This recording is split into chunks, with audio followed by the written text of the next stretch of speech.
Hi everyone and welcome to my video. Today I'm just going to be showing you week one of my brand new regimen that I've decided to incorporate for, like, let's say the winter months, because it's getting colder. Let's face it, the sun is gone. I believe summer's officially over, so here it is, guys. So I just basically wanted to fill you in firstly though about the jojoba and olive oil deep conditioning treatment, what I think about it for the first use. And I knew this would happen because it was there and now it's here, so I've hardly got any left. So okay, basically about that, I just feel that after I used it and I air dried, my ends were kind of looking funny and dry. I don't really think it did what it was supposed to. I don't know whether it was how I air dried, but usually when I air dry, that doesn't really happen. But what I've noticed as well is that because I've always bun my hair like this, I don't know if you can see that little bun, I always bun my hair like that when I air dry as well. So sometimes even when my hair's dry and I bun, my ends are kind of a bit frizzy looking. So I don't know what causes that, but I just don't feel that this did, what it was supposed to for my hair. So I'm not really that impressed. I mean, obviously when it was in my hair and when I washed it out, it felt moisturized and it felt like it did what moisturizing conditioner should have done. But I would say Care would beat that any day. It's not a bad conditioner. It's just, I just don't think it's for me. So basically my new regimen is going to be, I'm going to start it today because I just feel that, I'm not using as much protein in my hair because I've been conditioning with replenishing pack, and we all know that's a light protein, and I mix it with the pure coconut oil conditioner. As you know, that's what I mix it with every week, and that's how I deep condition. But because that's a light protein and I'm mixing it with a moisture product, I just feel that it's just not good enough. The amount of protein is not good enough. So I've decided to go back to Afro G. I'm not going to be doing Afro G every week. I feel to do it every other week, and I'm not going to be using the shampoo. So I'm going to use the Negro shampoo. I'm going to use the Negro shampoo today because I want to clarify. That is not a clarifying shampoo, but because it strips hair, I just want to strip all the grease that's been in my hair in the week, because I braided my hair for 3 days and I kept spraying it with moisture and moisturizing it and everything, and my ends have improved. So I want to use a Negro one wash, and I'll use my coconut oil conditioner second. So I just want to keep everything simple. So I've cut out pre-pooing. I'm not going to be pre-pooing every week overnight like I used to. I'm still going to stick to the henna pre-poo. I might even switch that up because someone else called it a henna gloss. I might turn mine into a henna gloss instead of using henna by itself.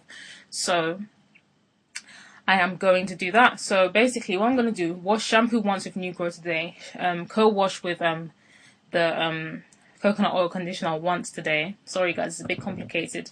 And then I'm going to put the keratin 2-minute reconstructor in my hair for half an hour, okay? This is how I'm going to do it. How you do it probably works for you, but I'm going to do this for half an hour to put that protein back in my hair. So after that, when I wash that out, I'm going to balance my protein with this new one here we have, and I'm going to stick to this regimen now. I'm not going to just use it once and say blah blah blah. I'm going to actually stick to this weekly. So I'm going to do that, but for this I'm not going to go under the dryer for the 2 minutes. I'm just going to leave it in my hair. And for this, I'm going to go on the dry for probably 45 minutes to an hour.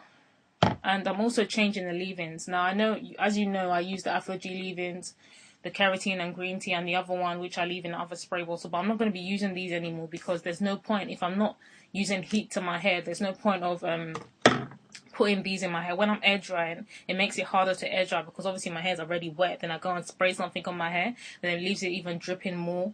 And I just feel it's only appropriate for when you're blow drying. Then it will just all blend in with your hair and you're drying it and it goes into your hair. But since I'm not blow drying, I'm gonna stick to leave-ins like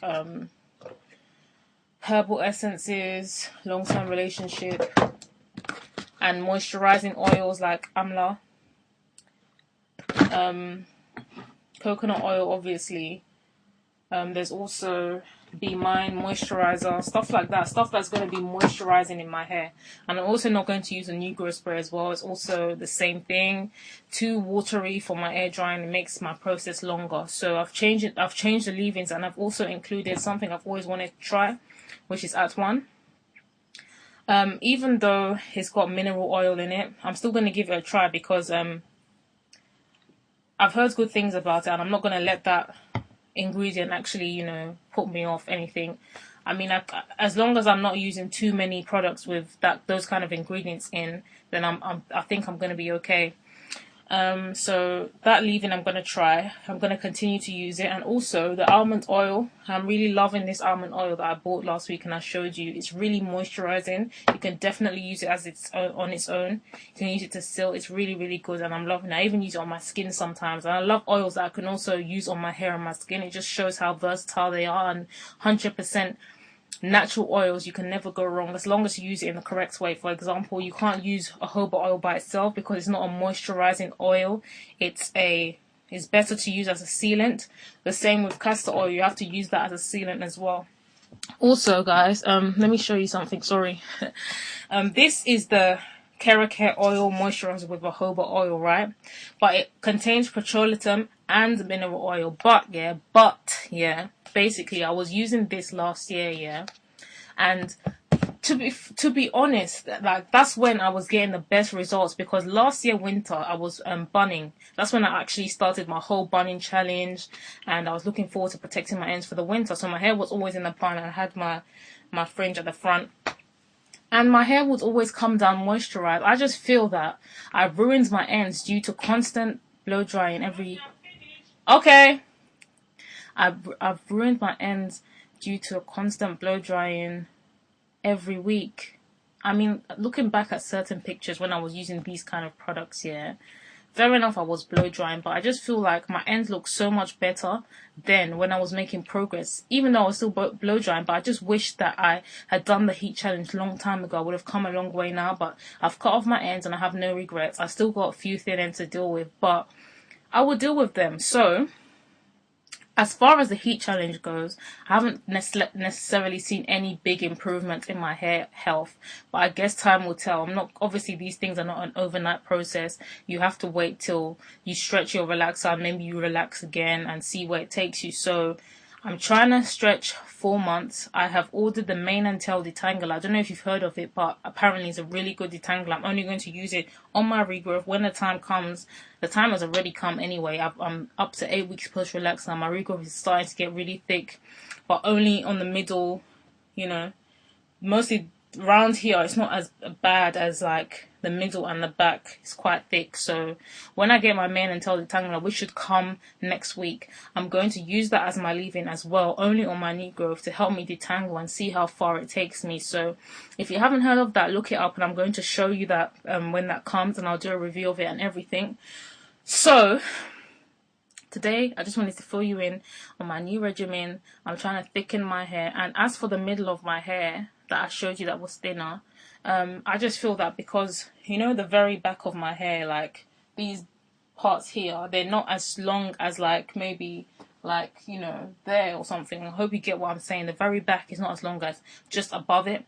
So I'm experiencing thinning because I need to grow that back part out. Now what I'm going to do on my next text lax, my debut text lax here, basically what I'm going to do, I want to relax. I want to start from the middle because the middle has the thickest regrowth. Me starting from the back is not benefiting me because the middle regrowth is thicker than the back. So I just feel I'm breaking the back of my hair by starting at somewhere and leaving it on for longer, which would, you know, have more of a chemical process on it, if you get what I'm saying. So I want to start from the middle, work my way down, then work my way up, then do the front last and do the back last. I'm going to try and either get my mom or my friend to do it. I might even do it myself, yeah, even though I'm scared.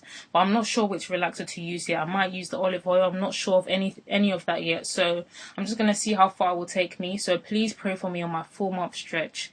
Okay, I want to go 4 months. And if I can go further, if the mane and tail detangler does me well and I can go further, then I'll try and go further. So guys, stay tuned and I'll show you part 2. Bye.